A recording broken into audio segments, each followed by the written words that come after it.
Assalamualaikum all my students and viewers. Welcome to my channel The Education Academy. आज का हमारा topic है homogeneity of physical equation by dimensionally. तो चलिए start करते हैं अपने टॉपिक को। Homogeneity of physical equation by dimensionality या फिर checking the homogeneity of physical equation of motion से तो आप लोग वाकिफ होंगे कि इक्वेशन ऑफ मोशन क्या होती है। First equation of motion, second equation of motion, third equation of motion. ये इक्वेशंस आपकी नज़रों से गुजरे होंगे, आप लोगों ने इन इक्वेशंस को यूज किया होगा। तो सबसे पहले हम ये समझ लेते हैं कि इक्वेशन किसको कहते हैं। इक्वेशन हम किसको कहते हैं जिसमें इज इक्वल्स टू का साइन मौजूद होता है, वो इक्वेशंस कहलाते हैं। जैसे कि यहाँ इज इक्वल्स टू का साइन मौजूद है तो ये इक्वेशन है। इसी तरीके से यहाँ भी इज इक्वल्स टू का साइन मौजूद है, ये इक्वेशन है। और यहाँ भी इज इक्वल्स टू का साइन मौजूद है तो ये इक्वेशन है। अब किसी भी इक्वेशन को हम किस तरह से चेक कर सकते हैं कि इक्वेशन डायमेंशनली करेक्ट है या नहीं है। तो इसके लिए हम क्या करते हैं, लेफ्ट हैंड साइड की डायमेंशन निकालते हैं और राइट हैंड साइड की डायमेंशन निकालते हैं। अगर हमारे पास दोनों साइड की डायमेंशन सेम आती है तो इट मीन्स कि वो इक्वेशन डायमेंशनली करेक्ट है। और अगर हमारे पास लेफ्ट हैंड साइड की डायमेंशन राइट हैंड साइड की डायमेंशन के बराबर नहीं आती है तो इसका मतलब है कि वो इक्वेशन डायमेंशनली इनकरेक्ट है। ठीक है, dimension of left hand side is equals to the dimension of right hand side, then equation is dimensionally correct. or if the dimension of left hand side does not equal to the dimension of right hand side then the equation is dimensionally incorrect। Equations को हम जिस method के through check कर रहे होते हैं कि वो इक्वेशन डायमेंशनली करेक्ट है या नहीं है, तो बेसिकली हम जिस मेथड के थ्रू उसको चेक करते हैं वो कहलाता है principle of homogeneity of dimension. अब प्रिंसिपल क्या कहता है, प्रिंसिपल कहता है the dimension of the quantities on both sides of the equation are same.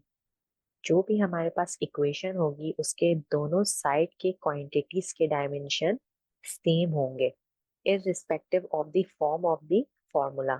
इसका मतलब है कि लेफ्ट हैंड साइड की डायमेंशन लेफ्ट हैंड साइड के और राइट हैंड साइड की डायमेंशन राइट हैंड साइड के लिए होगी और दोनों साइड्स के डायमेंशन हमारे पास क्या होंगे, सेम होंगे।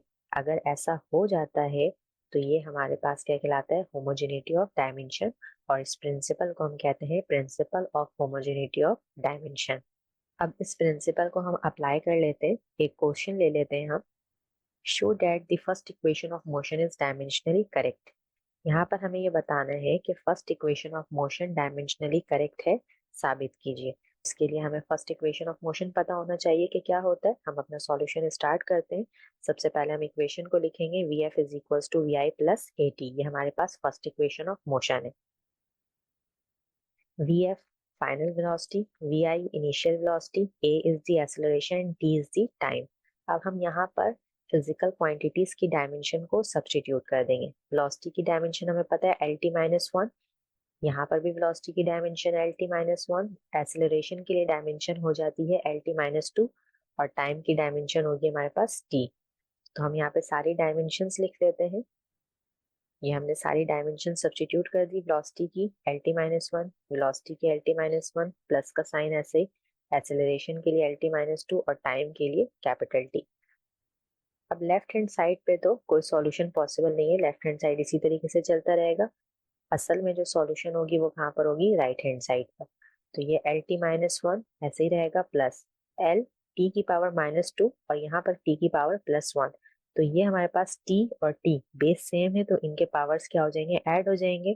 तो ये हमारे पास हो जाएगा नेक्स्ट स्टेप में t की power minus two plus one.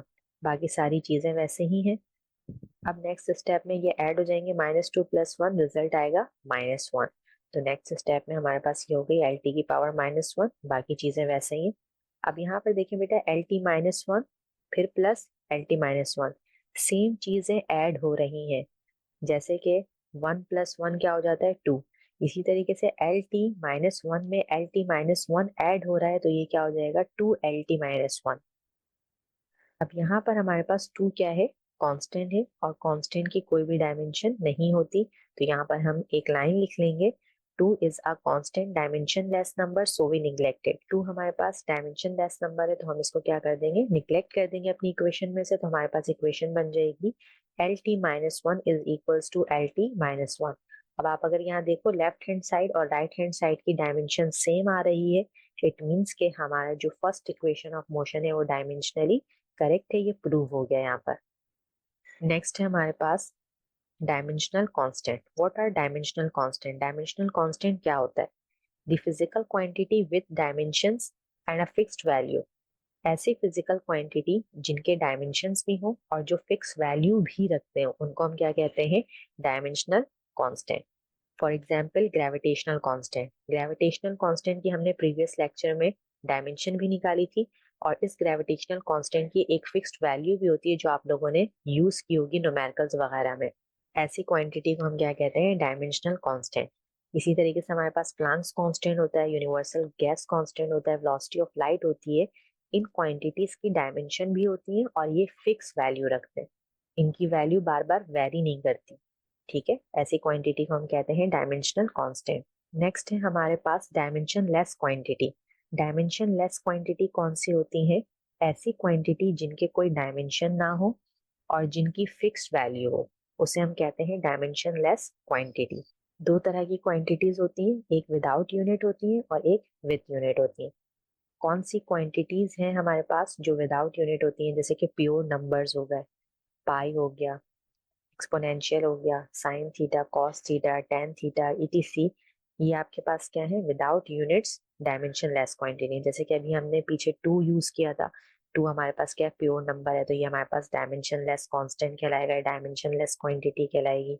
इसी तरीके से हमारे पास पाई हो जाए, एक्सपोनेंशियल हो जाए या ट्रिग्नोमेट्रिक फंक्शन हो जाए, तो ये हमारे पास क्या है? Dimensionless quantity without units. अब हमारे पास dimensionless quantity with units भी होते हैं। विद यूनिट्स में कि ऐसी क्वांटिटी हो जिनका कोई डायमेंशन तो ना हो लेकिन उनके यूनिट्स हो। तो हमारे पास एंगुलर डिस्प्लेसमेंट एक ऐसी क्वांटिटी है जिसका कोई डायमेंशन नहीं है लेकिन इसकी यूनिट होती है, और यूनिट क्या है? रेडियन। नेक्स्ट है हमारे पास डायमेंशनल वेरिएबल। ऐसी फिजिकल क्वांटिटी जिसका डायमेंशन हो लेकिन उसकी कोई फिक्स वैल्यू ना हो। जैसे कि हमारे पास ये एग्जाम्पल में कुछ क्वांटिटीज लिखी हुई है, velocity, acceleration, force, work, power.